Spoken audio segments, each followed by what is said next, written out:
It's time for Tuff Talk Show. Welcome to Tuff Talk Show.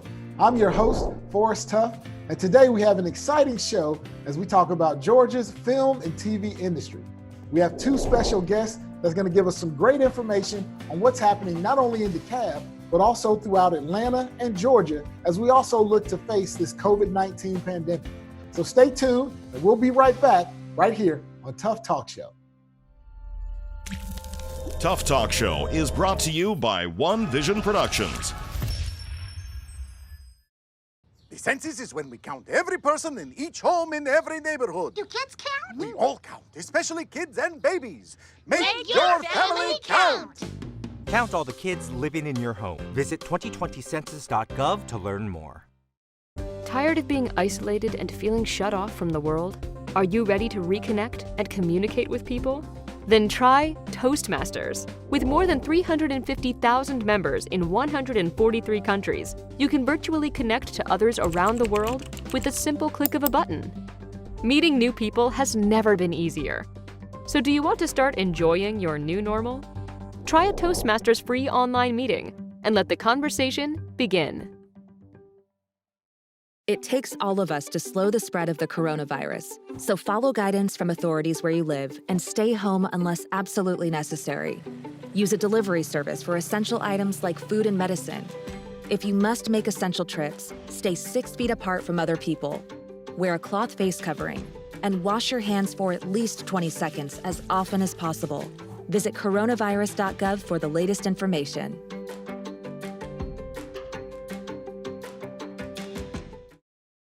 And now, back to Tuff Talk Show. Welcome back to Tuff Talk Show. I'm your host, Forrest Tuff, and today we're going to be talking about Georgia's film and TV industry.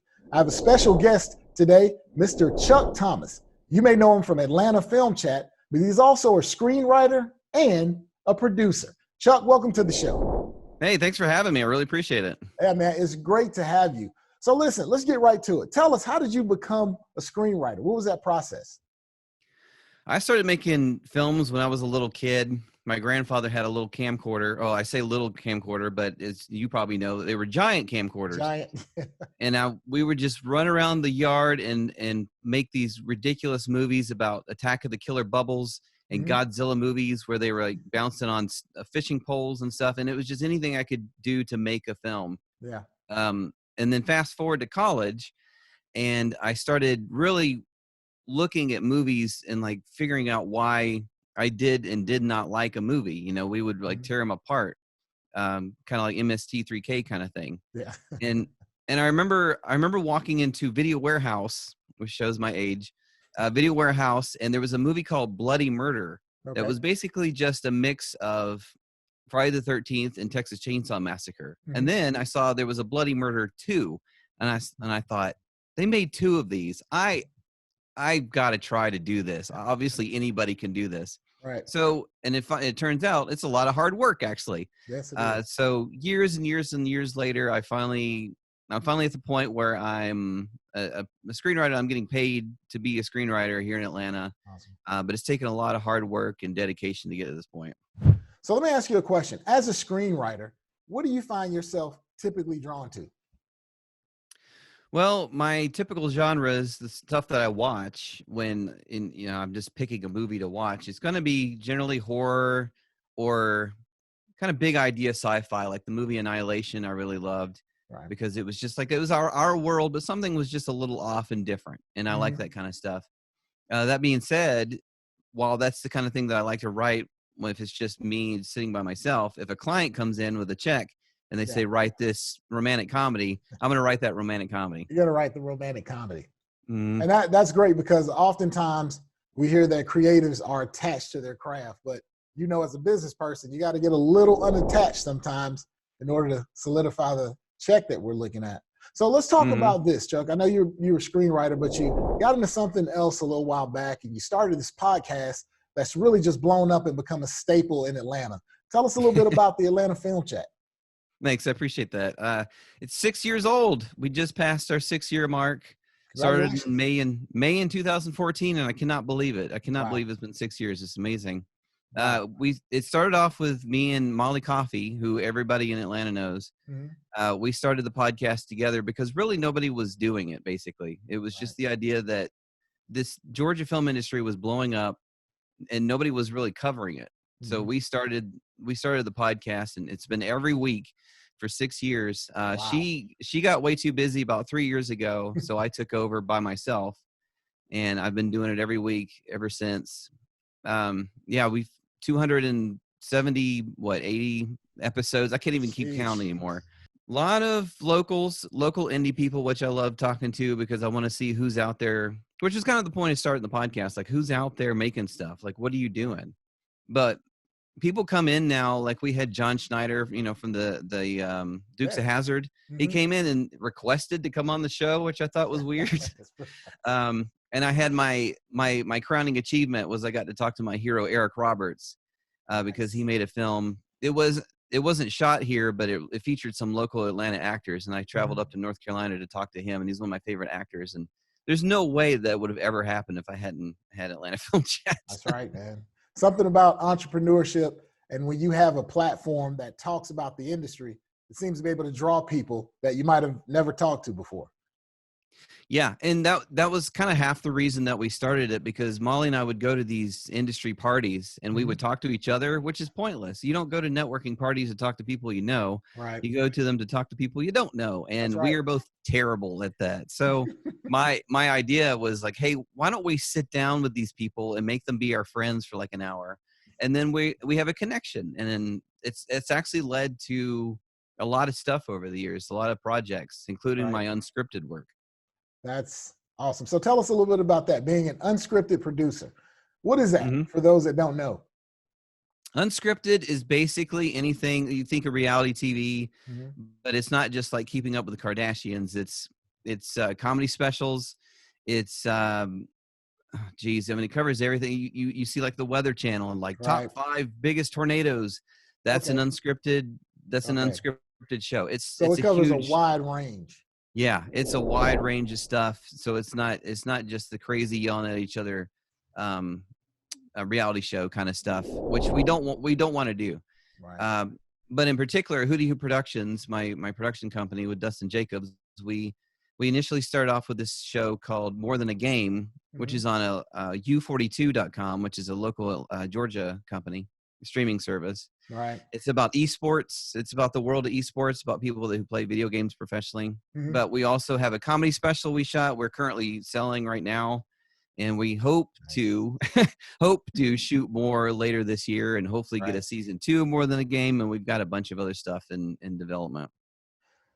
So moving into that's something I want to touch on. Recently we've been hit with the pandemic, and it has been crippling, not to say for the entertainment industry. How has that worked with you, and what are some things that you're probably trying to do to, get around that, or how does that affected your company? Quite a bit. Whenever, I guess it was mid-March, it feels like it's been 100 years, but it was about mid-March, and literally everything stopped, including the sale of our comedy special. Like that, literally everything got pushed back. Wow. And right now, I mean, we were talking to several comedians. We're still talking to them because things will come back eventually.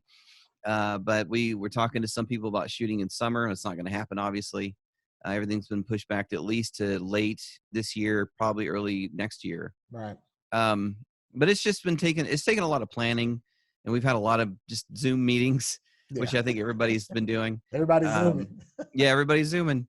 We've had a lot of those. We've had a lot of read-throughs, table reads on Zoom, that kind of stuff, just to get other projects that we honestly probably wouldn't even consider if this hadn't been happening, and we just didn't have a bunch of time to sit around to consider it. Yeah. So that's been interesting. We've had a bunch of projects come along that sound really interesting that we wouldn't run into. So I'd say mostly minuses, but a few pluses that we're trying to latch on to in these trying times. That's right. One thing we say about the show business is that the show must go on.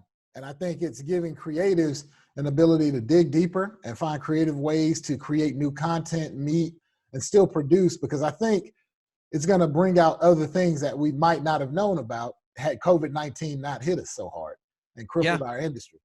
Oh yeah. One thing I've been doing with Atlanta Film Chat and Oz Magazine, I've been holding these talks every Saturday with people who in organizations who are just putting out virtual content that they just switched over to digital stuff because what else are you going to do? That's right. So that's been really interesting because they're just doing what they can, and I really appreciate it. I really like that. Just like, well, here's our situation. Let's deal with it. And that's kind of a producing thing. Like that's what you have to do as a producer. Like, oh, this thing broke. Well, we still have to shoot. So let's figure it out and how to fix it. That's right. Let's figure it out. Yeah. So I do want to step back and you mentioned your company, Hootie Hoo Productions. Now for us AT aliens, how did that name come about?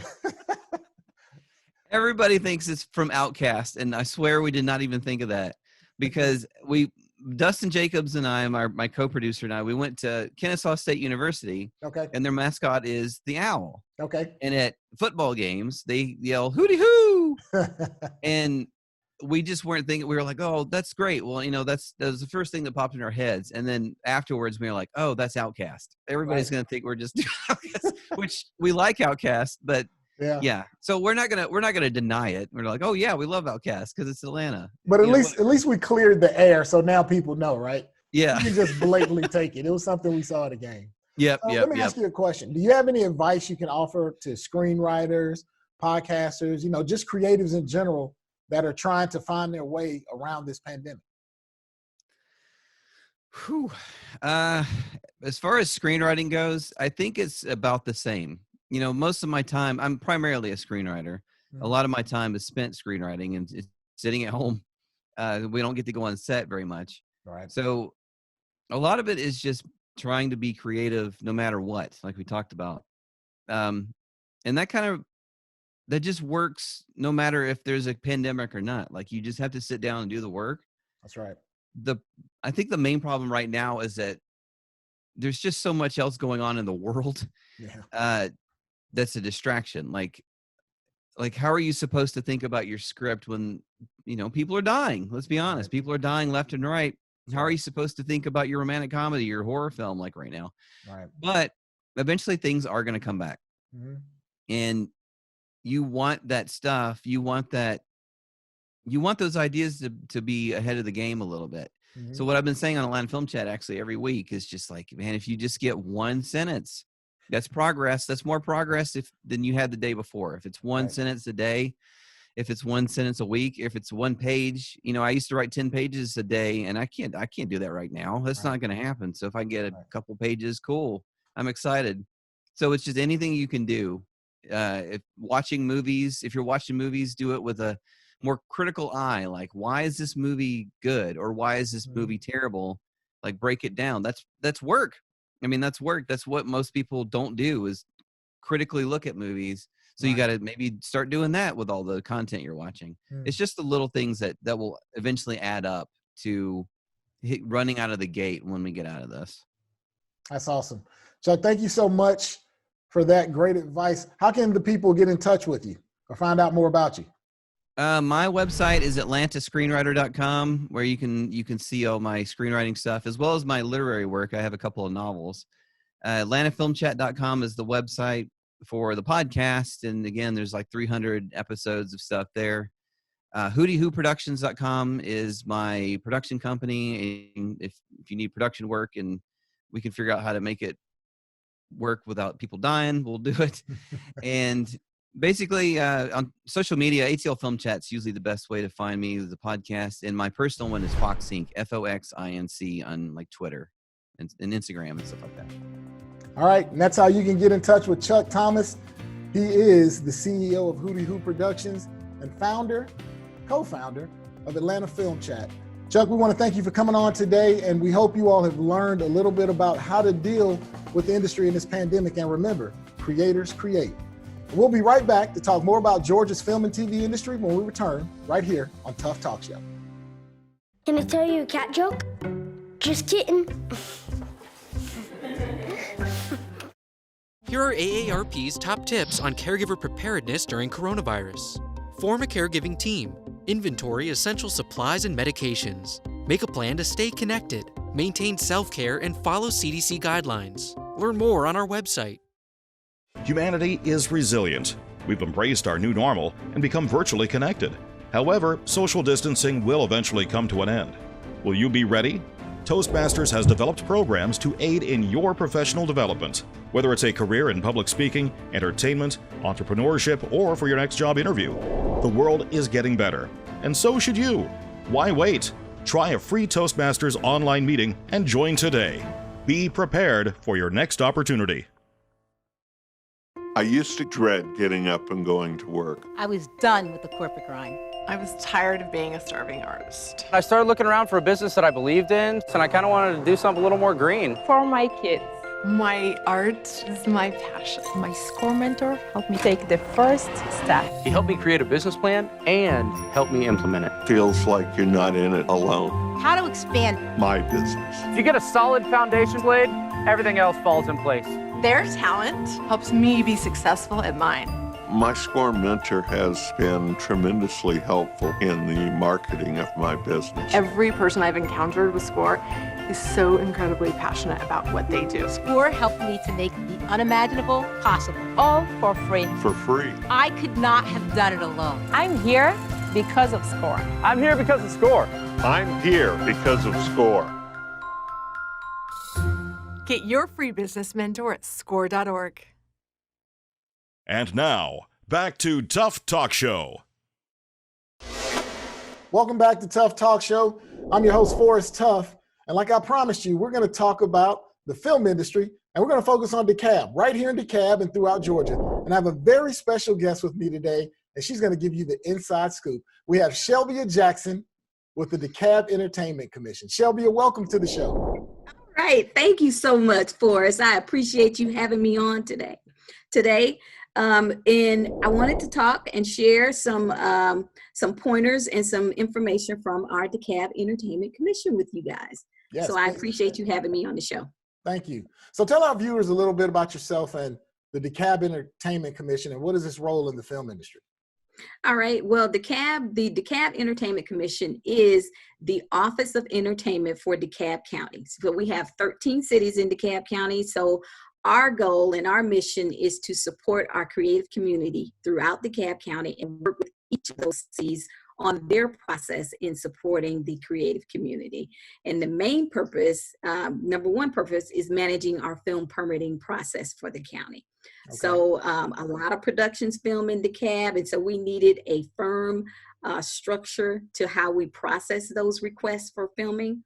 Mm-hmm. And so the county commissioners and with a lot of support from the community felt that was very important that we do to maintain public safety and to maintain all of our wonderful resources here in DeKalb. So now we have a process and legislation that manages that process. And so we're that office that is tasked with doing that. So we are, number one, supported by the county financially, but we also have an advisory board of professional entertainment organizations that advise us on what we do. So we have an entertainment strategic plan that we follow, 68 different tasks on that plan. And so we use this advisory board to help us figure out how best to implement those goals on that plan. And so those 10 different organizations, let me name them real quick. Sure. Because I'm so proud of them and thankful that they volunteer their time to advise us. Mm-hmm. And it's all 10 professionals from each of these organizations. So it's Georgia Film Academy, which is a state organization under the University System of Georgia. Right. Georgia State Creative Media's Industries Institute. Mm-hmm. So Georgia State University has this organization that kind of supports the creative media industry across the state. So students go there and they learn all these different things associated with entertainment, like e-gaming and all that kind of stuff, creating games and everything. So we wanted them on the commission. Georgia Studio Infrastructure Alliance is an organization of all the studios across the state of Georgia. Okay. So we get advice from one of their board members. Mm-hmm. Georgia Game Developers Association. Our president of the commission is Andrew Greenberg, and so he is also the president of that organization. It's a statewide organization involved in esports and gaming. Okay. Georgia Production Partners, one of the largest entertainment organizations in the state, and they help create the entertainment film tax credit.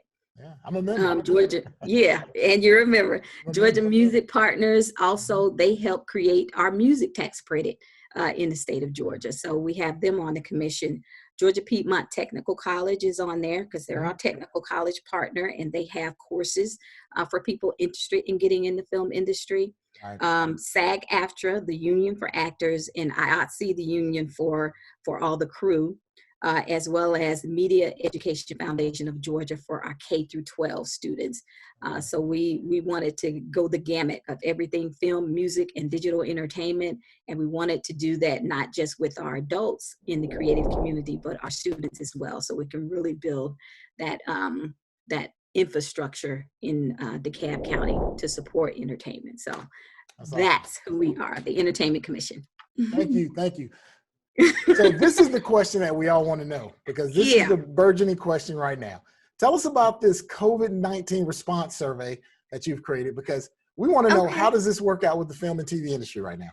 All right. Well, when we thought about it, if you think back to when this COVID-19 pandemic hit, it was a shock to everybody. Everything shut down immediately. You were just told, don't come into the office on Monday. It happened for us. It happened on a Friday, like Friday the 13th, which is crazy, but it happened on a Friday, and we were like at home on Monday. And for gig workers, when you think about them, the ones who work in the theaters, the ones who do music concerts, the ones who, the band that plays at your favorite restaurant, these are people whose livelihood depends on them having a gig every day or every week or whatever. And all of that shut down for them. They had no revenue coming in. And so we wanted to be able to be a resource for that creative community to figure out whether they were getting the support that they needed, what their immediate needs were.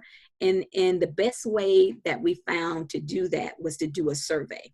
So we partnered with C4 Atlanta on pushing out a survey. And then after I reached out to them, I said, why don't we push it out to all of our Entertainment Commission organizations, and they can push it out to their partners, and we can make it statewide rather than it just being Metro Atlanta. And so we pushed it out statewide. We got over 1,000 people to respond. Wow. And later on, I'll go over some of the things I want to highlight that happened with this survey, so that people can understand how big of an impact this has had on our creative community. Those people who are, some of our most vulnerable, they don't necessarily are eligible for some of the state and federal funding that was out there. Right. And so things had to be done in order to convert those to things that they could be eligible for. And all of that took time. So people had to, basically, barter and rely on what they had in savings. And, and for now, if all of that is gone, like March, April, May is gone. We've been out 3 months. So if they didn't have savings for those 3 months and they didn't get unemployment, I mean, how have they been able to survive? And so that's what this survey was for us to be able to advocate on behalf of them to the state and to the feds on what's really needed for this community and who they are and how you can reach them. And so that was the goal of the survey. And so we partnered with C4 Atlanta and several different organizations, including the Atlanta Regional Commission, to help us get this survey done. And we want to do it again. So we're going to do it a second time coming up this June, probably in the next week or two. We'll send it out again so we can see if people were able to get the resources that they needed. Wow. So we'll keep it going. That's very good, because there's a void in the creative space for finding funding. You can't get the traditional SBA loans or things of that nature. So it's really, how do we find ways to maintain the craft during this lull? And one thing that I noticed that the DeKalb Entertainment Commission did was you had a virtual entertainment expo. And I attended that because I wanted to know what was going on. And you had some really interesting people coming. And I know this may be something that's ongoing. Can you tell us a little bit about that? Because I know the creatives want to know. Let me tell you about why we did it. We did it because if you're in the entertainment space, you know that just about every event that you would normally attend this time of year had to be canceled or postponed or whatever. Atlanta Film Society couldn't have their Atlanta Film Festival. Right. And you got a very popular festival, Bronze Lens Festival, which is normally in August or October. She had to cancel that as well. And so a lot of these things we didn't want to compete with because a lot of them shifted to the end of the year in, hoping that they could do it during the end of the year. And these events are their source of funding as well. And so we didn't want to have to compete with them and take away funding that they would normally get. So we just converted ours to a free virtual entertainment expo. Said we throw in some professional panels and get people talking about the things that are on their minds now. Try to help people finish their projects, even though they may be out, and they may not have a job, but they can still finish writing their project, finish putting together their pitch project, finish their music, or whatever that creative project is. We wanted to be able to help them kind of focus on that and not focus on all of their problems or issues financially or whatever. So that's been the reason for converting it to a virtual expo. And so we've had 2 of those in one, 2 in May. We're having one this week on Thursday.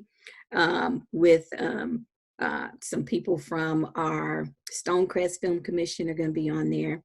We're going to have Dee Murray, our production manager, on there. She'll be talking about permitting and location management, so people can learn a lot about that. We're going to have this guy named Matt Watkins on there from USI. We always get questions from people about insurance. How do I find out, how much insurance I need for my project and get my project done in the county? You have to have insurance, no matter where you go. You do. And so he's going to talk about that, and they're all going to talk about what it means to return to work in the film industry, because we opened up on June 1st as a county. So you can get a film permit in the county right now.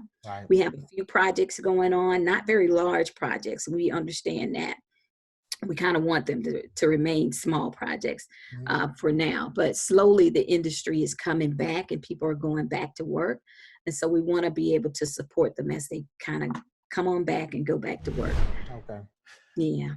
So Shelby, I want to thank you for coming on, and there's so much more I would love to talk about, but we're going to put your information there on the screen. And for those of you who are watching, you can find out how to contact the Dekalb Entertainment Commission to find out more about what's happening in Georgia's film and TV industry. Shelby, thank you so much for coming. It has been a pleasure, and we appreciate the time to just give us this little bit of knowledge of what's happening.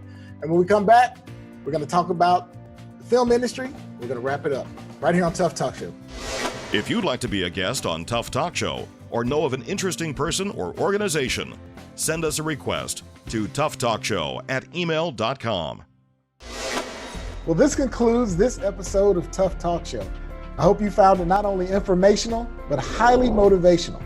I'd like to thank our special guests, Shelby Jackson of Dekalb Entertainment Commission and Chuck Thomas of Atlanta Film Chat Podcast and Hootie Hoo Productions. I want to leave you with this final thought. In difficult times, humanity perseveres. Continue to create and innovate. Until next time, stay safe.